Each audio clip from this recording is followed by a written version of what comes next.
Hello, welcome to JM Chess, and today we are going to be going over the most aggressive gambit in chess, at least that's what I've been told, the Halloween Gambit. I want to give a shout out to the Enchanter. He's the one that recommended this video. I'm going to leave a link to his profile in the description. I don't know if he posts any videos, but he is the one that gave me the idea for trying to make a video on the Halloween Gambit.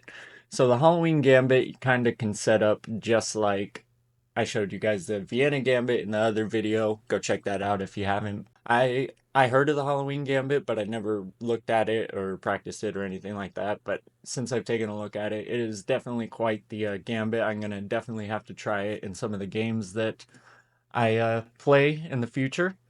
But to get to the starting point of the Halloween Gambit, we're going to get into the four knights variation, which, if you're not familiar, I mean, it's kind of what it sounds like. It's going to be e4, opponent's going to go e5, and you can pull out a knight, they pull out a knight, you pull out your other knight, and if they end up pulling out the other knight, getting into the four knights game, this is what it's going to look like. And obviously, this is a gambit, so we're going to be gambiting something.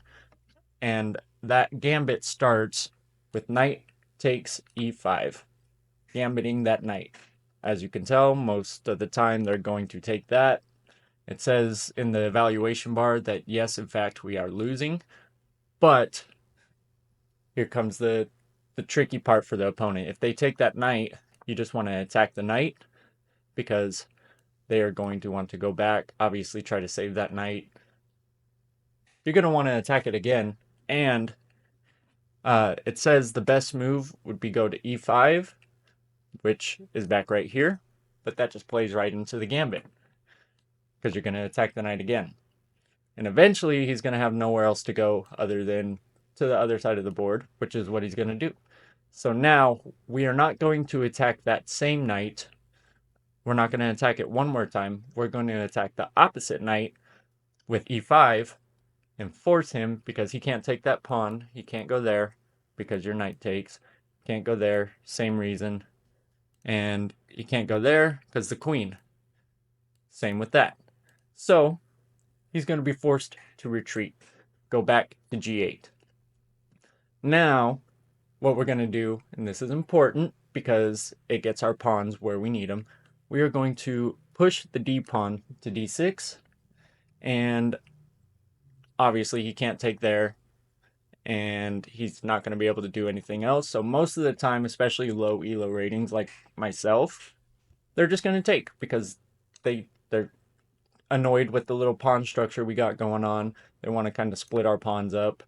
But this pawn is extremely powerful. It can't be taken because this queen here, well, whoa, okay, because this queen here, so that pawn is kind of like stuck there for a good little time. There's no pawns next to it to attack it and try to kick it out or anything like that. This pawn is defended for the time being, so that helps. The knight's attacking that. So the best move in this position for black would be queen to f6, because it attacks that, helps that out. It also attacks that and helps that out.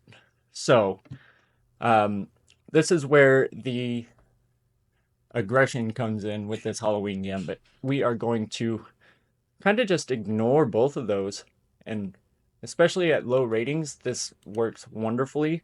We're going to take our knight and plant it right on b5, threatening that fork, and it's protected by the pawn. So at low elo, I mean, there's plenty of other better moves that could be made, like taking, or just there's plenty of other better moves. But at low elo, people see that and they're like, oh no, I cannot lose that rook.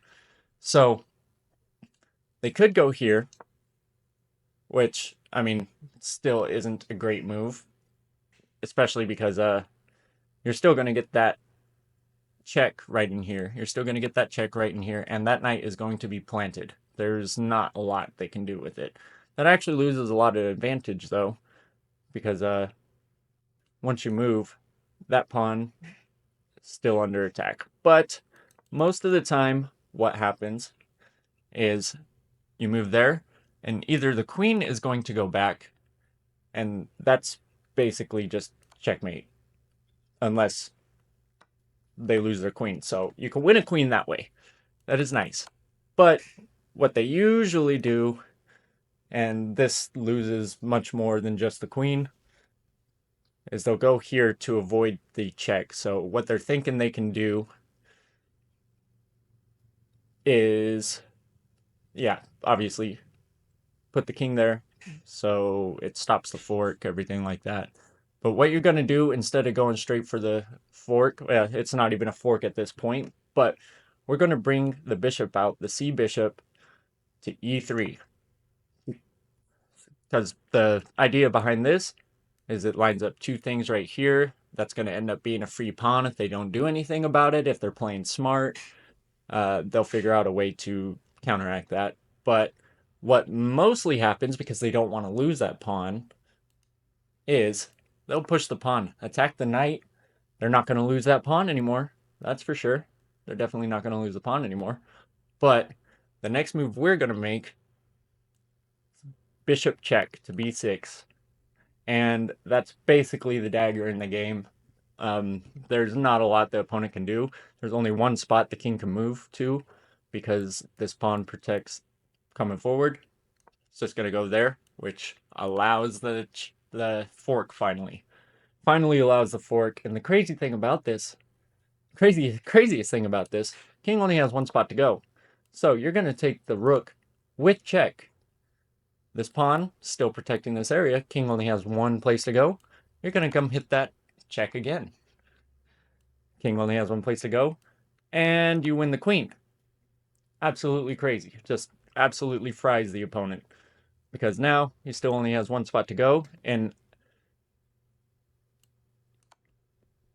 take with check. And then you're going to end up in a position, if he takes with the knight, you're going to check him again. He's forced to block. He's going to lose another piece. If he takes like that, you could just attack it again. King really doesn't have much he can do. I mean, like this pawn could try to block, but then you just take because that knight is pinned. So king is going to be forced to like come somewhere like there. That's actually checkmate. He's going to end up going there. And then still made anyways. So you can get some absolutely crazy little tactics going on with this gambit. So I'm going to go over it one more time with you guys, just in case I didn't make any sense. So it's going to start off, we're going to go e4, e5, going to bring a knight, oh, wrong one, going to bring a knight out, he's going to bring a knight out, you're going to bring your other knight out, and let's hope that he brings his knight out, which this is the best move in this position. That's why I like bringing the B knight out first, because once you put the other knight out, it's going to be attacking something that's not already defended, so he's going to be kind of forced to defend it, thus bringing that knight out, and that's the best way to do it. You're going to take the pawn, he's going to take, you're going to attack the knight that just took, he's going to end up going back, you're going to attack that same knight one more time, he's going to go back to the original spot, you're going to attack that knight one more time, he's going to have to end up going to the only spot that doesn't lose the knight, and then you attack the other knight. So you just keep attacking. You've got a lot of stuff going on right here with the pawns. You got a lot of space. You got this knight protecting there.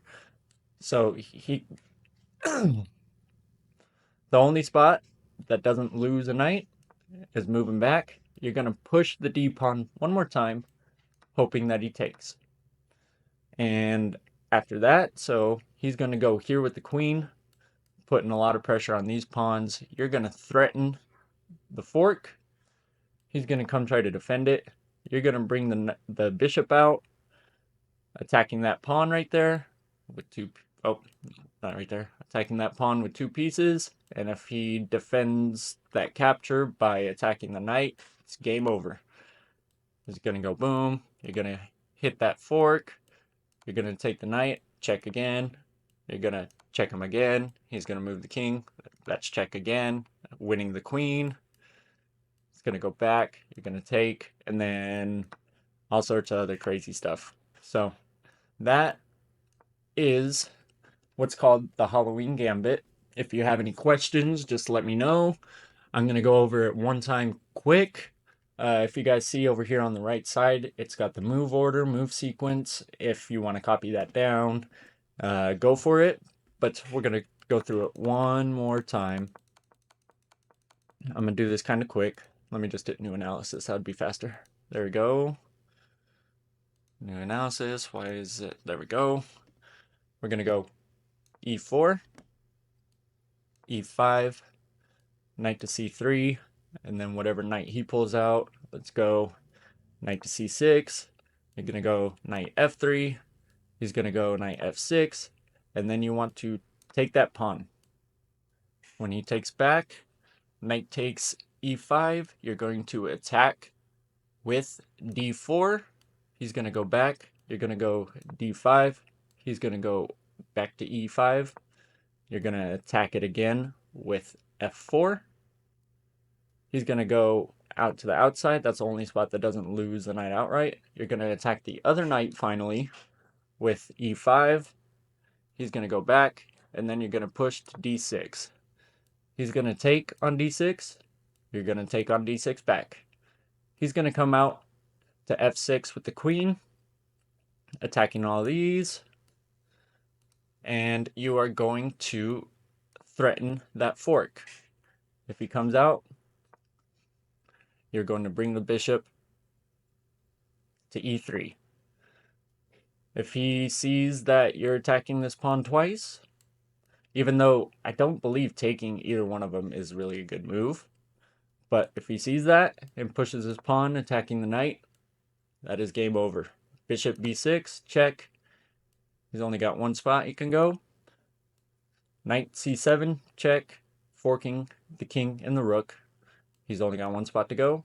You take the rook with check. He's going to go back. You check him again with the knight. He's going to go back. And then you check him. Discovered check. Knight to d5. Win the queen. Because he's got nowhere else to go. So, that is a Halloween Gambit. I appreciate you guys watching. If I was helpful in any way, leave a like and subscribe if you want. And I will see you guys later. Peace out.